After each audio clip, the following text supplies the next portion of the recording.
Welcome back intro. to the Charles Owen Experience. Salami, everyone. So, we've got a different seating arrangement this time, as Charles has started taking steroids and his tummy hurts. I have severe stomach cramps right now, and I think my water filter has been expired for months now, and I haven't refilled them. Wow, publicly saying that. I wonder how many clients have come through and left with cholera. This is the first instance. We don't even know if it's that.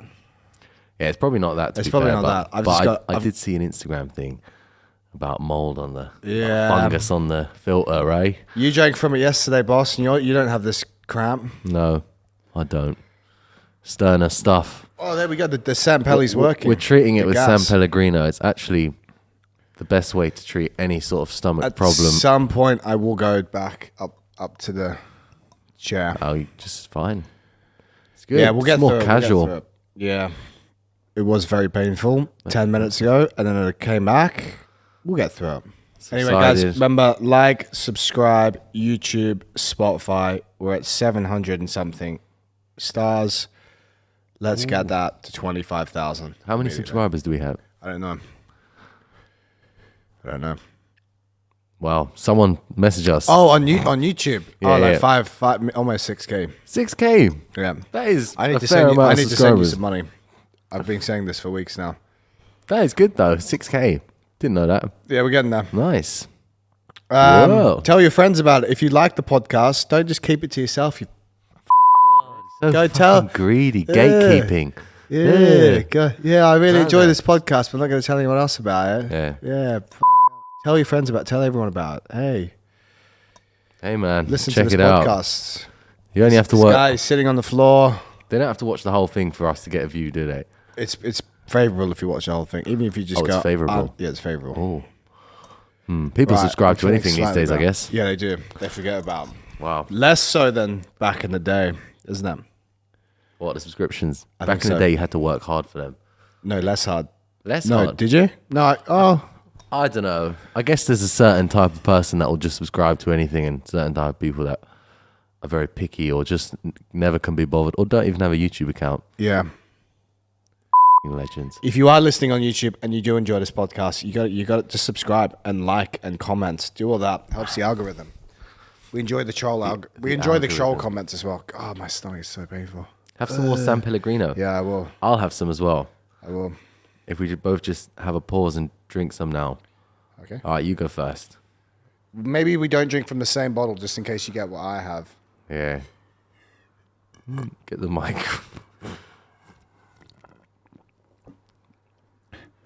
Wow. That looks delicious. Might have mine later. All right. Let's do some questions. People write in. This is the perfect segue. It's like, to some questions. It's like, what's her name? Mate, Oprah. you excited for CJI? Yeah. I You've am. got it coming up.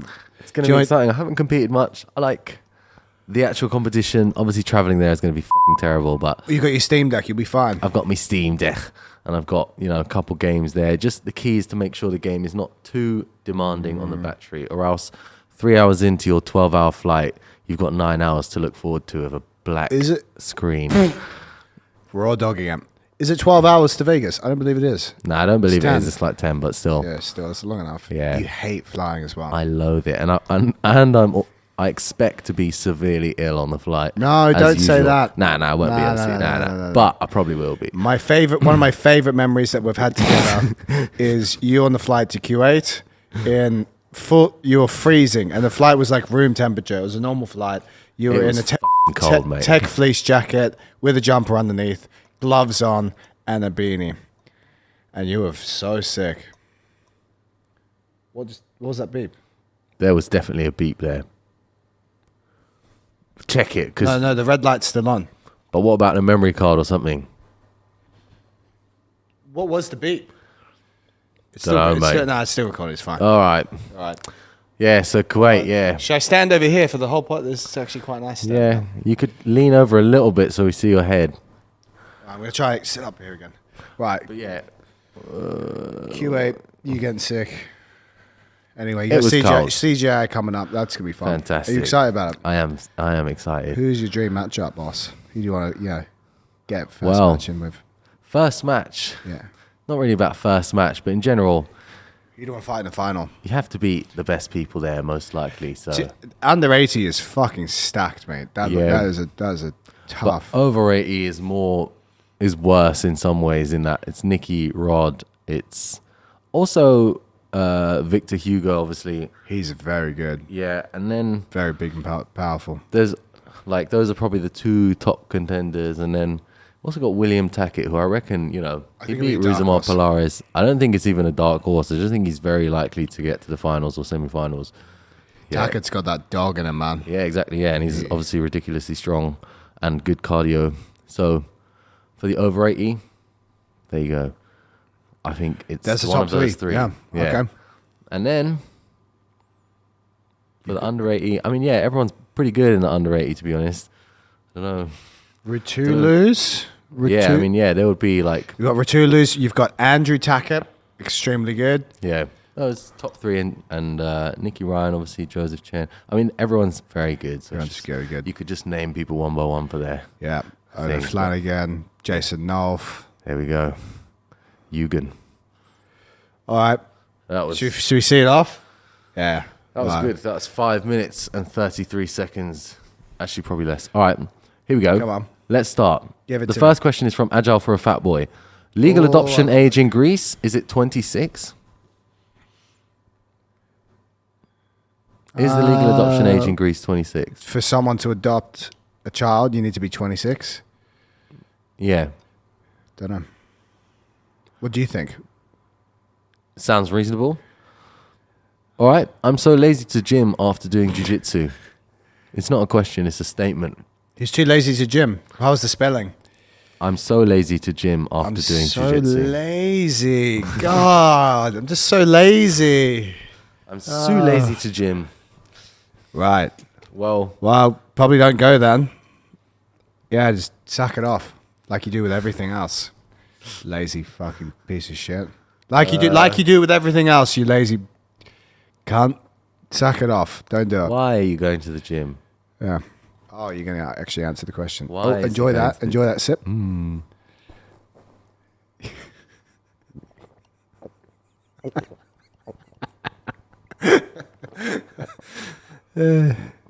Good placement. Good microphone placement, yeah. Maybe they'll hear that. Yeah, exactly. Why are you going to the gym? Yeah, everything's about the why, isn't it? Why do you want to go to the gym? Why are you doing jiu-jitsu? What do you want to get out of the gym? What's the purpose of it? What's the alternative? What's the pain alternative? point? What's the pain point? What, like... What happens if you don't go to the gym? Yeah, if you don't go to the... Not even health, but just like, are you just going to sit at home? I mean, yeah, to be fair, games are pretty fun, but they're only fun for a short amount of time before you start Mate, becoming the game. The game is just... I was thinking about it all... Like, I think you go home and, I want to play a game. It's like, no, don't do it. I do for a bit. I'll play for a little bit, but I'll always be aware that it's just a waste of time. It's a complete waste of time. I enjoy it. I enjoy Call of Duty and stuff on the weekend. But now I'm like, okay. Purely for relaxation, let's say an hour after training, mind's still, a bit active, do a bit of gaming, do a level or something, and then be like, all right, cool, I'm kind of hungry now. That'll do. Yeah. And that's the only time you should ever game in your life. I think so. Question answered. Yeah. Porha, why is reverse close guard not more popular yet? It's great against athletic, explosive fellas. I think it's getting very popular. But maybe people aren't exposed too much to its use in competition, so haven't been inspired so much to use it. And yeah, I feel like there are still ways to escape it, etc. And maybe it's like hard to enter into for most people. And yeah, it's pretty new, so I guess we'll see some more of it, I'm sure. Right. You got any questions, Shah? I've answered so many questions.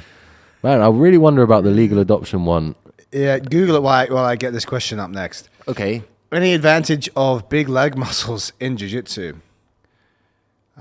This guy always asks very peculiar questions. Having big leg muscles. I don't know. You could probably see that as a disadvantage. Having big leg muscles, it's really hard. It's harder to do stuff. How big are we talking as well? It's between 30 and 60. Oh, okay. So that answers that. It's not legal. Yeah, maybe it's harder to grab a big leg.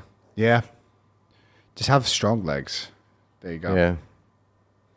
But a big leg is definitely more annoying in some ways to grab, but then it's harder to triangle. Right. Calisthenics for BJJ. Bracket, high rep, close bracket. Yes, calisthenics is good. Yes. Calisthenics is good. However, to continue to progress your calisthenics, it takes quite a long time. I would certainly add it in, but like like push-ups, pistol legs, single leg squats, pull-ups, muscle-ups, etc. They're all very good. You want that in addition to lifting weights, deadlifting, squatting, single leg movements, etc. If you were only had access to gymnastics-based training, that would be great because then you could certainly get very strong doing that, like rings, planches, handstand push-ups. Learning how to do them more properly will certainly get you very strong and your tendons and ligaments very, very strong. But you want that in the addition to regular strength training. Hopefully that answers. Does that answer the question? Hopefully that answers your question. Hopefully that answers the question. I did gymnastics only training for like 2 or 3 years, and it was fantastic. But then I started doing heavy Bulgarians and heavy walking lunges, and I found that to also be fantastic. So you want a mix of it all. You don't need to dedicate yourself to calisthenics only training. Have the addition of everything involved. Remember, strength training for 90% of every athlete in the world is all going to look the same. So just, what the fuck is that? It's the AC. It's the AC. So your strength training, all-encompassing approach, please. Please, God, that would be nice. All right. So the legal adoption age in Greece is 30 to 60. It's good to know that. 26. I was getting worried. I'm sorry Christian about that. is going to have to wait. He's going to have to answer for his crimes. Training strategies for late starters. Started at 30. Hard to keep up with these kid wrestlers. God, forget about it. I fucking hate kid wrestlers. Well, I would say if everyone's going to be a better wrestler than you, then you've got to get used to playing guard or playing off your back. And then you've got to find strategies to actually connect to their legs in some way so you can eventually one day take them down and get to top position. I believe John Danaher has a DVD on like being old. So you can watch that DVD and it will most likely improve your jiu-jitsu. We actually said this in a couple of podcasts ago. Yeah, we did a little post on it. You know, deep half, that kind of stuff. There's a reason old, massive people play it. Try it out. Okay. Bodylock defense, please, matey. Oh, good. I've never seen that. Try to get he's done M80 instead of just an 8. So it's quite clever. See how he's done that? That's lovely. It's really nice to have people write in. So yeah, try to step your foot on the hip early. That would be my early doors defense. I was actually going to say that. Yeah, you see, as soon as they take an underhook, if they take one speculative underhook, then they fight a bit for head position, looking to get that body lock. When you see that underhook, bow, the foot comes onto the hip. Watch Gordon Ryan, Nicky Rods on the UFC Performance Center. Gordon was playing from a half butterfly position more than a seated position, but he was switching between the two to try to get, some sort of off balances to enter. And he actually did a good job, but then Nicky Rod escaped that armbar, didn't he? Oh, yeah. Yeah, I might have to rewatch that match. It's a great match. Yeah. Great match. Good to watch. Really good. Really good. Oh. Right, how to overcome knee niggles. Have very strong quads. Have nice, strong hamstrings. And if you train a lot, probably see a physio on a fairly regular basis. Look after yourself. That's what I recommend. Unless you have zero injuries. Yeah. Legend. People forget. If you're professional athletes who train a lot, if you have a very busy schedule and you train 5-6 times a week, it's probably going to be beneficial to you if you see a physio at least once a month or some kind of sports therapist once a month. Or just never get injured. Fucking love getting not injured. Fuck off. That's going to be my best recommendation to you. Strong legs. Yep. Get them nice and strong. Hammies, quads, glutes. Yeah. Pain is also not necessarily like physical. Yeah, exactly. Yeah, it could just be mental. There's a lot of factors when it comes to pain, but he did say niggles, so yeah, especially niggles though are generally like things that are there sometimes and not there sometimes. Like when I do the pliers, I get a left side lower back niggle. It's definitely just because I'm doing something wrong.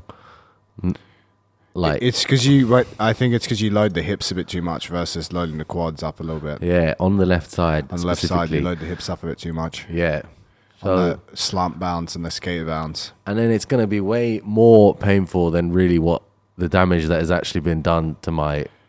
I see what you're saying. Will be nothing. Yeah. So it's just like, I've just loaded this a little bit incorrect. Need to try to see why you're getting the niggles. Like what exact moment your leg starts to hurt. Sometimes you can trace back and find it, and you're like, it's this motion. I keep doing this. This is why it was happening. This is a much better answer. Yeah. I used to get a hip niggle when I was playing shin on shin, and I realized my hip was way too extended when I started to pull. So it was just like doing like a really end range bicep curl, and I kept getting like hip cramps. Then I realized it's just me technique. So. Yeah. This is actually a much more thought out answer. Yeah. So for look at your feet. See, mate, can your foot actually change shape when you do things? When you bend the knee, when you go to bend the knee, like loading a squat, does your foot actually change shape? Does the shin angle allow your knee to move? As you move the knee, does the shin angle actually change, or does it just all load up into the hip and not move, and the ankle the ankle gets very stiff? That's something to look out for. Yeah, David Gray. That'll fuck you up. That'll do it. And then,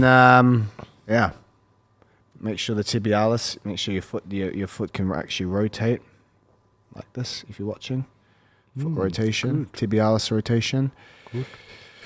And then obviously holistic lifestyles as well. Good nutrition.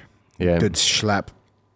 People forget about that. Hydrate. If you're well rested, eating well, hydrated, most of the time you'll feel pretty good, unless you're severely injured. The sleep would be good. Ask me how many bottles of San Pellegrino I've had today. How many? 2 and 2 normal waters. This is my second 1 liter bottle, and then I'll have had 2 normal waters. This mineral water is actually very good for you. Yeah, it contains mineral. It's actually this hydrates you quicker. So before everyone starts drinking it, just putting it out here, the fizz of a San Pelli is perfect in that you can drink large amounts of it, and it will kind of unblock your nose if you have a permanently stuffy nose. Because of the fizz. The burping of it, when it goes through your nose, is something else. The other ones, though, they're a bit too harsh, and then you start to get watery eyes, and then sit on the floor again. Fuck, and then you can't even breathe. But San Pelli, Perrier is not good. I don't actually mind it that much, but it's a bit thinner water than San Pelli. San Pelli is like milk. It's fucking lovely. Just going to drink some now, actually. It is the goat. Actually, I quite like the Muzhinyanka one as well. Oh, yeah. We'll cash on that one. Drink that. Yeah. All right. Is creatine loading BS? Yes. Well, no, it's not BS. If you take, 5 grams 4 times a day for 5 days, your body will adapt to it much faster. Green tea. Creatine, boss. Oh, creatine. 5 grams 4 times a day for 5 days, and it'll be in your system much faster. Otherwise, just 5 grams a day, once a day, and it'll be fine about 30 days. It'll be like fully in. But either's both are fine. Depends how desperately you want to uptake it and how regularly you can. If you remember you're going to take it. God, I'm a mess today. Man, good words. Wordplay. My stomach is so painful. You want me to take this one here, champ? Any special tips to leg locking sweaty opponents besides correcting sloppy technique? Well, you need to correct the sloppy technique. That's probably what the question. Wow. We'll lie on the floor, mate. I'm in so much pain. Fair enough, mate. Just tense your stomach really hard. I can't, mate. It's sharp, so bro. Painful. Just sharp. Anyway, yeah. So special tips.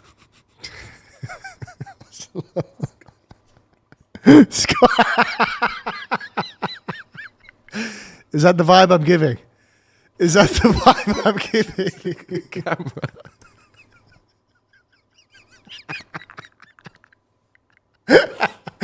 Mate, you having a breakdown? Is that the vibe? Well, no, it's not. Not until now. I look at the camera and it's just sort of like 1 HP. Poison damage. I encourage. Wait, I'm in so much pain here. I encourage, but I wasn't going to cancel. There's no way. It's still going now, so it's all. If you're listening to this podcast, go on to YouTube and you should watch what's happening. Right. Right. So try to control the second leg as well. It's in some way. So that doesn't always have to be with your hands. It could be with your legs as well. But when they're sweaty, they're going to be spinning pretty freely without any friction. So you're going to have to always have some connection to the second leg so you can follow the spin from actual, like, without using friction, just from like hooking, around people's legs, something like that. So control the secondary leg, and also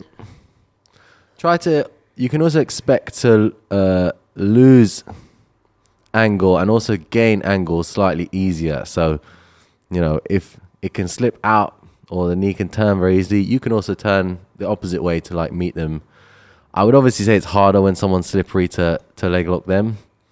But it can still be done if you do everything perfectly, control the second leg. What do you like to do from De La Riva, boss? De La Riva. Yeah. What do you like to do? You need to like constantly off balance, so you can't be passive. Same with all the guards, to be fair. You can't just like wait and then when they do something you react. You have to provoke. Continuously provoke reactions with fakes that are low energy and then use that for off balance to direct your off balances. And then you can use that to get entries to the legs or, move your partner's head a little bit, shift their weight, and then you can, get into the legs generally from our guard. You can also try and just sit someone down to a hip. And got weight a guard. Yeah. Got back takes. You got bowlers. You love that.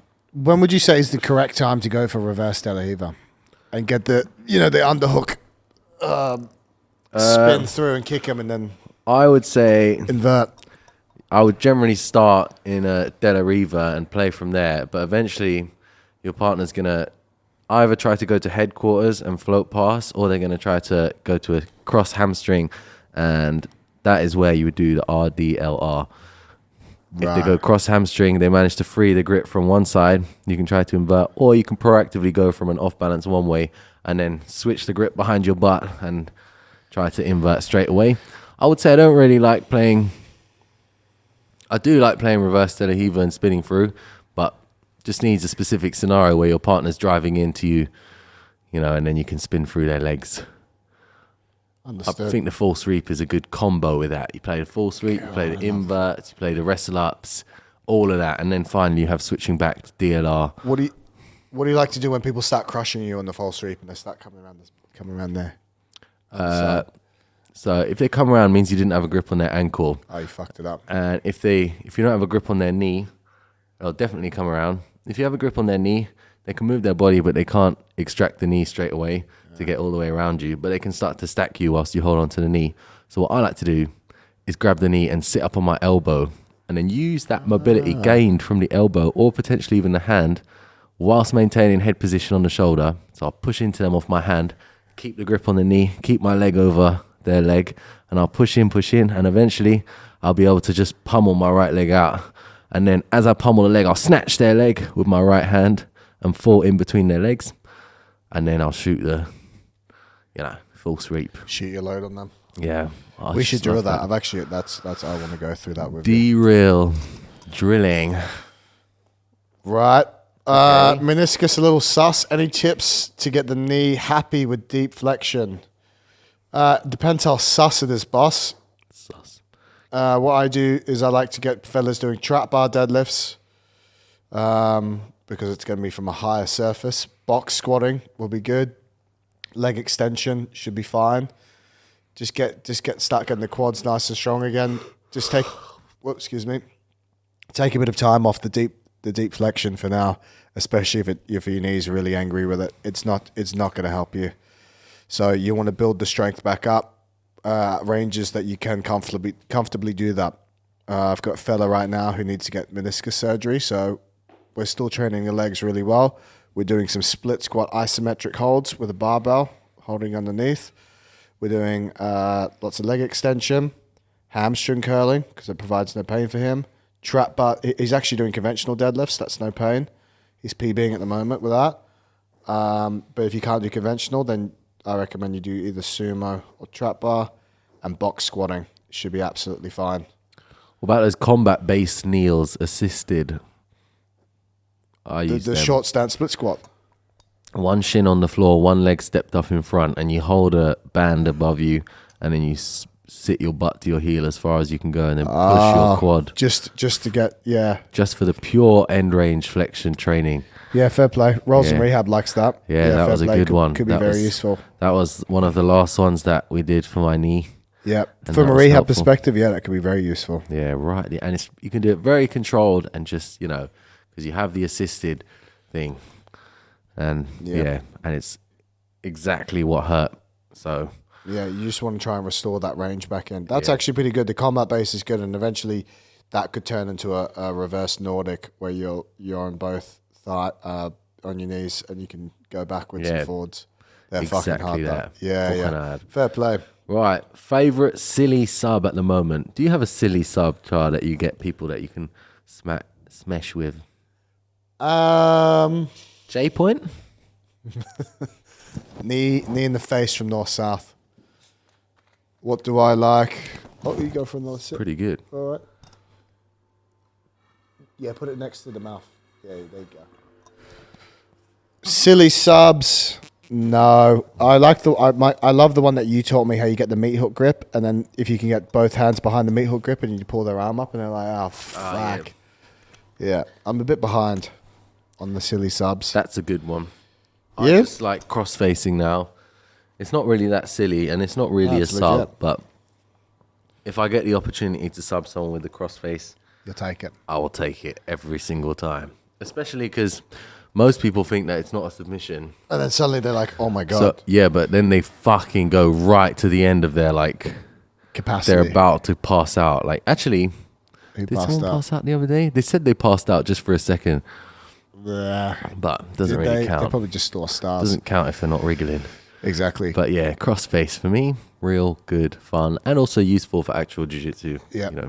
Coming back to training after a lower back injury, what I recommend you do is make sure you do a thorough warm-up before you get into the mats. Do some core work. I might even put my favorite lower back stuff that I do has helped many, I'd say hundreds of athletes. It's a nice little warm-up to do. Do some deep tip plyos. Also, what Owen mentioned a few weeks ago is manage the intensity of the session. Don't come back absolutely guns blazing, rolling with all the big fellas and your favorite mates that you like to go really hard with. Take a bit easier. Ease your way back in and then start building up to the harder rolls. The second session is how you really feel. That's true, yeah. The first session you'll always feel fantastic, or you might be a bit, that was pretty good. Give it some time. Just slowly build it back up over the week, and then you'll really know. Then you'll know how shit it can be. Right. Yeah. That is a good shot, though. Manage the intensity of the session. That's key. Don't go guns blazing back in. Okay. Super unmotivated after losing first round in my first tournament after getting promoted. God, pathetic. We can't answer that. Tips. God, loser. God. Maybe that's what he needs. Just some good old. Just needs to hear that. Abuse. Well, I bet he lost in the first match, yeah? After getting promoted. So maybe we're talking white to blue, blue to purple. Yeah, it's fine, boss. Just get back on it. Figure out what you lost from. Well, this is probably the most likely time to lose first round. Yeah. Because everyone's, I mean, it's to be expected. But You'll be fine, boss. What's something useful? I'd say just continue training. It's gonna happen, mate. Get back on there. What do you want to do with your jiu-jitsu? Do you want to keep competing? Yeah. Or do you just want to give up? Just watch your match. Yeah, here's some wholesome information. Yeah, watch your match, and if it was just that was bullshit, then it doesn't really matter. But if it was like you just got smoked, then you got to probably start from the beginning and think, where exactly did I start getting smoked? And then every step after that where you were continuously getting smoked, you look at that and then you correct all of that. Then you compete again, and then hopefully it goes better and you get a bit more motivated. Or you just get smoked again and then you correct it again. But the process of learning and correcting mistakes should be at least minorly enjoyable, even if you just keep losing competitions. That is the journey. But the obstacle is the way, hey? If you keep losing competition rounds and you keep going back and correcting it, and you're doing well in the gym and you just keep losing, just stop competing. You think that? Just stop. Just give up. Yeah, maybe competing's not for you. But probably that never really happens. You always win, and there's always someone shitter than you. So, just ask your coach not to promote you so early next time. Could be, yeah. Wow. Went from wholesome to not wholesome. Do you have anything... Oh, you are going to love this. Oh, I fucking love it already. Go on. Do you have anything specific for big, thick forearms? Or is it a byproduct of general lifting? Thick. Yeah, I really want big, thick. Maybe like rotation exercises of the forearm. Yeah. Like that. I'd say building good forearms as well is is largely genetic for some people. You can definitely train it. So here's an exercise, Zoltman curls. Coming up, curling them, come back down. There's 3 ways you can train the bicep. We've got from a pronated grip. Yeah? Hand pronation, bicep curl like that. And then you can go pronation to supination, coming back down, Zoltman curl. Then you got to do hammered curl. So you want to make sure you have all those 3 variations in your program. Supination with pronation with supination, supinated, and then hammer curls. Fuck, I'm talking shit. Those 3 I would like the rice bucket as well. No? Rice bucket's good, but it's not going to make your forearms bigger. For a pump, though. Oh, yeah, it's nice. For a pump, wouldn't that make your arm bigger? Just keep getting pumped every day. No, because your body will adapt to that resistance. It'd be nice to pump them up and then do heavier. What, heavier sand? I feel like this motion is like a big one. Yeah, pushing your wrist forward. Yeah, really but just hard. general lifting as well, just holding heavy stuff. Some people just naturally have bigger forearms as well, but just lifting heavy stuff. If you really want to focus on your forearms, reverse curls are going to be a great way to do that. Like you said, that movement where you're pulling towards you, it's going to be hitting the bicep and the forearm muscles. Zoltman curls specifically. Zoltman. Then you're going to do some isometric grip holding stuff. Pinch gripping. Finger gripping stuff. And then it'll be a byproduct of your general lifting program. Yeah. How about hangs and that? Is that going to make your hands stronger? Not I do feel like I get... The ISOs are good. It'll pump them up, yeah. You'll feel like, oh, God, that's tired. But it won't make them that bigger if you've already got fairly decently strong forearms. But it'll be very good for them. Very good for the health, mate. Not necessarily for the... You want the eccentric, some kind of mechanical tension going eccentric. No. It'll be good for grip, though. Holding stuff. Look, but you want to directly hit the muscles of the forearms. So realistically, it's going to be a hammer curl, a Zoltman curl, and then a normal Zoltman. So what's all this then? Crushers. Wrist movements for? The rice bucket's fantastic. The bigger muscles are what? For squeezing or just flexing? Like for the squeezing the fingers or turning the wrist? Probably for turning the wrist. Yeah. Yeah. Some wrist exercises too.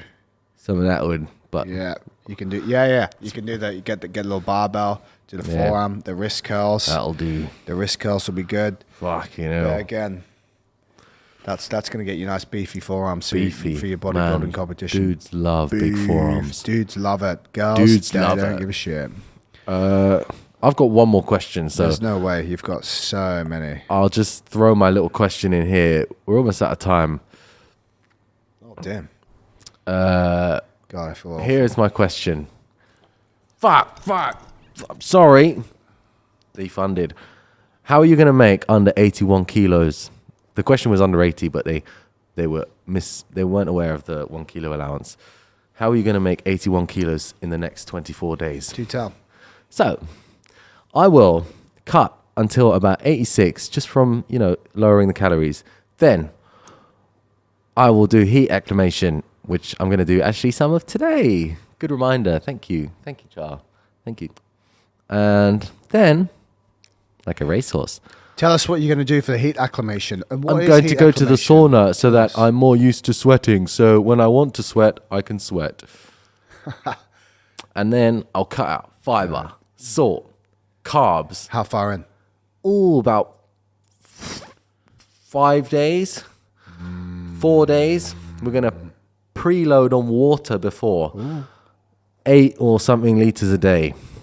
Then after that, we're going to cut the water out. All those things will reduce the water content in the body. Homelander took me, son. And then we're going to regain that following the weigh-in. Probably there will be 2 to 3 kilos in the sauna, and there will be 4 to 5 kilos in the You're going to look good, man. I am going to look be there. Fucking good. You won't even be able to tell that I'm under 80. I'll still look alive. Will I be there? You're going to weigh in on the 15th? Yeah. I'll be there that afternoon. The 15th, yeah. Well, I'll be back healthy then. Lovely dinner. Lovely. Yeah, well, I've got a nutritionist for that. BJJ Nutrition. Shut up. I don't know how he thought of that name, but fucking good. Fair play. Yep. Have you got any more questions? I've actually got heaps. Ooh. What are yours and Owen's favorite positional rounds? That's a good question. I like back. I like front headlock because I'm not very good at it. I like front headlock. I like mount because it's much harder when you just start like that with no grips and no momentum. Ooh. I like just random leg lock, any leg lock positional rounds. And you would say that, wouldn't you? Yeah, that's it really. If I had to narrow them down, because then I'm going to just list all of them, aren't I? Yeah, you will. Really funny. Right, program for 35-year-old BJJ as much as possible a week, lifting, cardios, and fuck pliers. Get on my program, mate. You'll be fine. Matt Strong program. There you go. That's it. How to improve your gas tank for BJJ. Get better at BJJ. Efficiency, technique, stand-up, wrestling, and then if you're really struggling with the gas tank, do some steady state conditioning on some kind of fitness apparatus. That's all. Yeah. 7 out of 10 effort for 30 to 60 minutes consistently. Brutal. That's what Deem is getting at with his low heart rate concept as well. Low heart. 6 to 7 out of 10 effort. That's where you make big gains in your big gains in your overall. Is that like a hard cycle on if you're on a bike? No, it's literally like you look at your heart rate and it's like 70%. It's not hard. It shouldn't be hard. Yeah, like cycling on a bike. Yeah, but like you wouldn't be like it's not hard work though. It's just like consistently just chipping away. Boring. Yeah, it's boring. Why is that going to help for jiu-jitsu? Because what it does, it just helps improve your overall aerobic capacity, and that will help your ability to get your heart rate lower after you've exerted energy. So doing it improves your heart's ability to pump blood around the body. Okay. That's what it does. It's just like an exercise for the heart. Yeah. Should do more of that, eh? Mm-hmm. 30 to 60 minutes. 7 out of 10. I can do that. Yeah. That's very boring. What do you think a line bike is? Like 3 out of 10? Yeah. You have to use your core to balance. It ain't a line bike. It's not a line bike, obviously. Nah. Yeah, a line bike is so easy. It's actually boring. I was so bored cycling here. Honestly, I was so bored. Like, I just wish they were faster. Eh? I just wish they were faster. Yeah. Sometimes it's just like I need a fucking moped. Like when you see a stretch of road in front of you, but then but sometimes on the way back, I'm like, if I had a moped now, it would take me like 40 minutes to get home. But on the line bike, it's like it's just a consistent 15. But that's the problem. It's one speed. The number plate. You're just one speed all the time. Yeah, I know, man. Fuck. I know. If one wanted to get explosive without sprinting, how would they go about it? Pliers, do things quickly in the gym. Check out a guy called Fred Duncan and Speed for Sport, I think, on Instagram. Yeah. They talk about this. This is the classic thing. It's like Speed of sport. being really strong is very. It's not Speed of Sport. It's not Nick Kerson's. A different one. It's a different guy. I'll come back. You can be really strong and really like in a weight stream. So let's say you can deadlift 300 kgs. Let's say you can deadlift like a heavy weight that's relative to you. That doesn't necessarily translate to being very powerful and fast. If you want to be very powerful and fast, of course you need to be strong, but then you have a period of time where you're going to lift weights quickly and move weight well. That's why things like Olympic weightlifting is good, because it requires high motor units to move something quickly, and your body has a good, it just change your body's ability to move things quickly, and also learn to yield and catch things and absorb things at different rates. Not absorb, that's not the right word, but changing like angles and direction whilst catching something heavy. Let's say you could deadlift 300 kilos for max. Yep. And you just kept deadlifting 300 kilos at a faster and faster speed. You'd have to get more powerful to do that. You'd have to continue to get stronger or like somewhat more powerful to do that. If 300 kgs is your max. Yeah, like do a max rep, then you'll get a bit of adaptation. Then your max will be like 301, and then you do another 300 and just... That 300 may not necessarily come up that much faster though, because it's already at top end, boss. So where should you work? You want to work sub-maximally. For speed and power work, it's sub-maximal. 70% is going to be 60-70% is going to be a good spot. Right. Moving up quickly, and you can have periods of time where you do that. Particularly if you want to get more powerful. Plyos are good. Sprinting is good. Just adding in just general plyometrics. Again, explosiveness for jiu-jitsu. I think that just comes with the good timing and pacing and making trapping opponents and being ahead of the curve. So a very good guy talking about sport for that. Is like getting people to react differently, and then you're on top of their reactions, and then you'll have a upper hand, being able to get to them faster than they were. It's not rugby, mate. Yeah, but rugby, different story. You need to fucking sprint. You need to do things quickly. I mean, shooting a double leg, there is definitely an element of just doing it ridiculously fast. Yeah, being very quick and explosive. And a lot of those guys who are very good at it, genetic freaks. That is like a especially really top level. Fast press off the leg at the end of it. Oh yeah. Ooh, that is pliers just straight plyo. Deep DT pliers. pliers. DT pliers. ISOs can help as well. Do you ever do plyos with like suboptimal knee positions?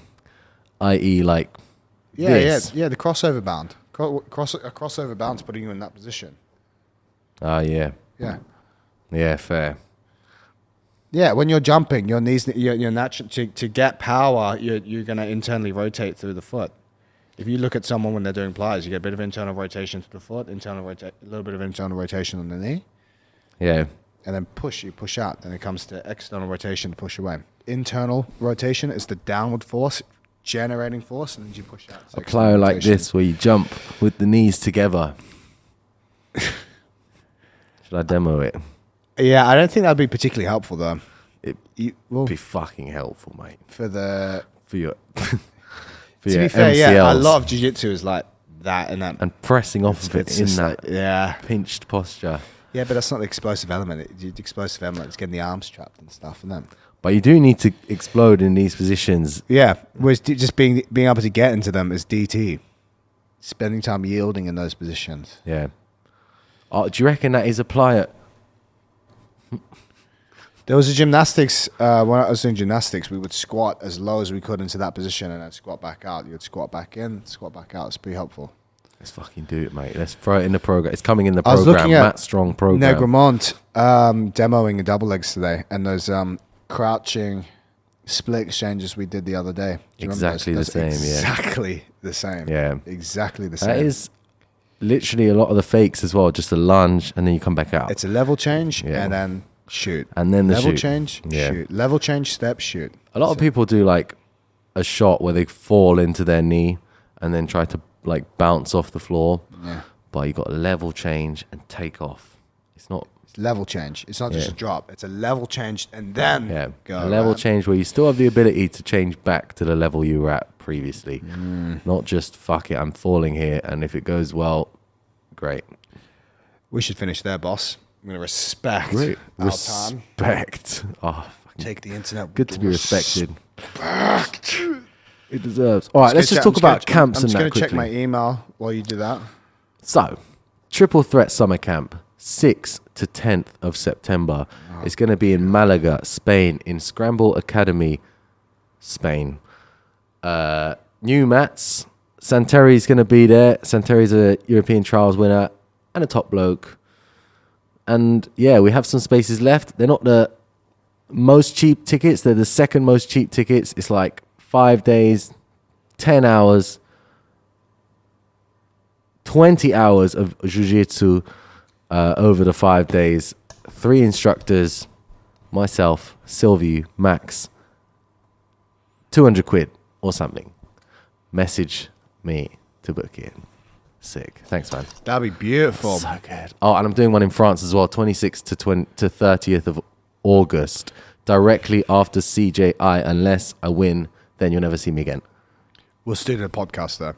Yeah, I'll still come back to England to do the podcast on Thursdays. But other than that, you move country. Yeah, I'll be in the Amazon. I'll probably just be doing like advertising gigs and that kind of stuff. I know a couple, guys.